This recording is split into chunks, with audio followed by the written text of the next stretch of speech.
This is Soggy Nachos Podcast. My name is Janelle, got my man Charlie, got my man Frank Nitty, and we're going to get right into it. You're an idiot. Guess who it goes to? The Los Angeles Chargers. I think they got it before. It doesn't matter. They just keep they're the gift that keeps on giving. What do we want to start? Well, I like to start at Brandon Staley. Because see, the thing about this guy is, man, I think everyone on this podcast we've come to an agreement that he's terrible. He's a horrible head coach. I know Charlie liked him at first when he first got the job. I can't say that I knew him before he got the job. I just know since he's gotten the job, I've been less than impressed. I mean, save Josh McDaniels, he's the worst coach out there, but at least Josh McDaniels got fired.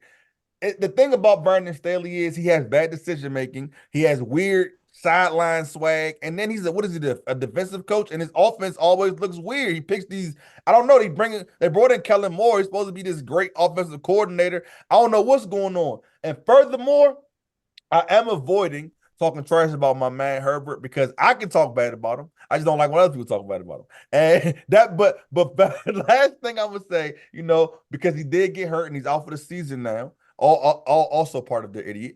But the last thing is, I think that they have the worst receiver scouts ever. Like, that's my opinion. Ever might be speaking a bit, I might be exaggerating a little bit, but they have bad receiver scouts. This Quentin Johnston was bad. It's bad. Wide receiver right now. Mike Williams, forgive us, please. He's good, but it took him like years to get good.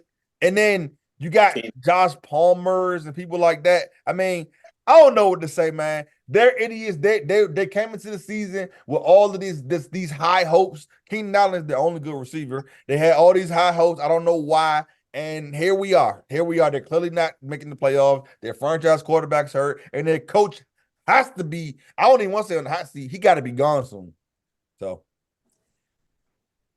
I know they moved, but they're the San Diego Super Cousins. That's who they are.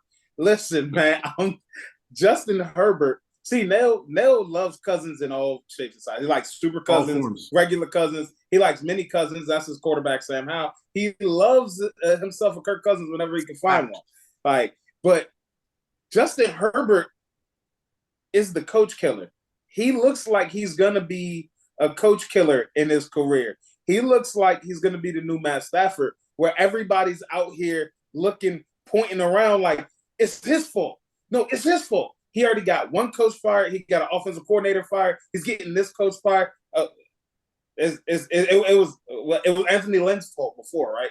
And now it's Brandon Staley's fault, right? And it was the OC last year. And then let's go get Kellen Moore. Now is Kellen Moore even good? Tell him to get a mirror, man. I'm just saying, Justin Herbert, to me, is going to be the silent killer for this team.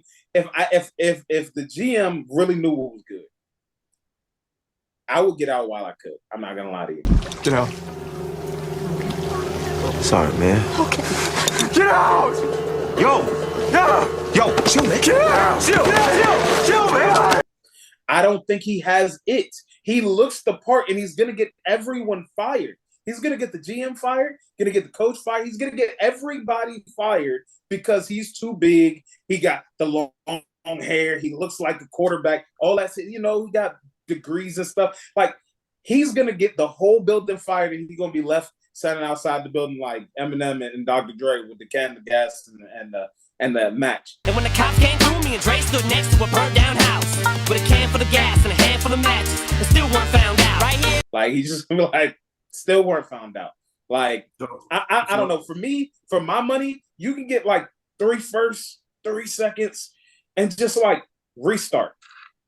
So what are you saying? Are you saying they're idiots for paying him? What are you saying? Just the whole situation, because I don't like the GM, don't like the coach, but he pointed those two out. He left somebody out. They're also idiots because they have the most Chargers quarterback in the league. If he's not Matt Stafford, then he's going to be Phillip Rivers again. So it's okay. So what I will say is this, right?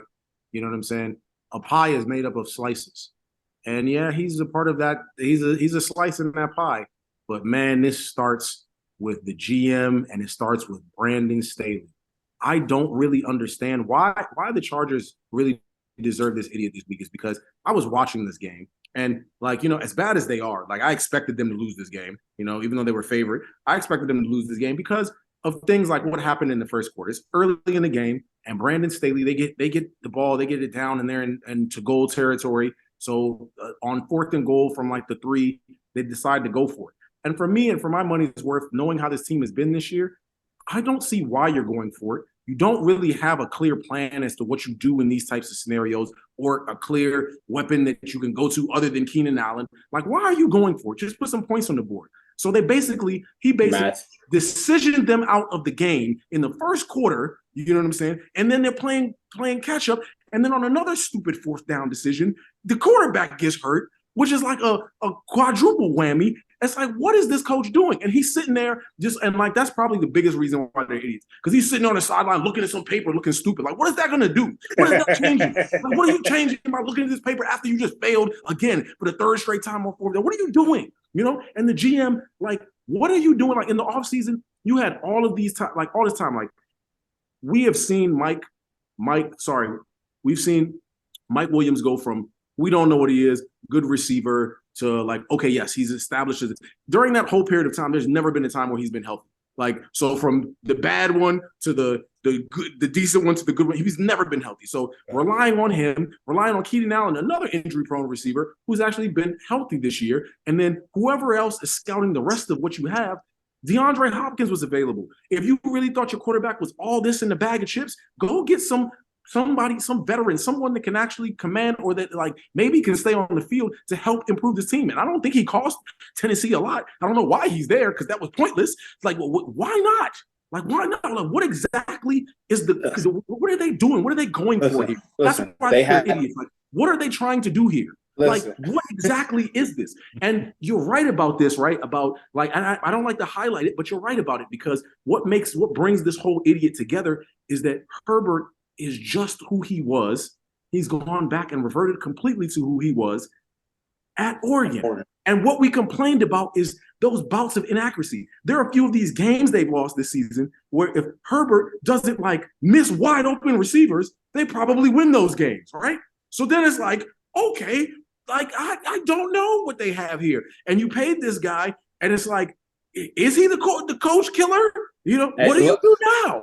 Part of being the coach killer is being hurt enough for people to blame other people. He got the Matt Stafford handbook. Trust me, he's learning. His rib cartilage the other year. He got the broken finger twice this year. He's learning. He is a good student. He's going to make somebody real happy when he turns 31 and make fun of him.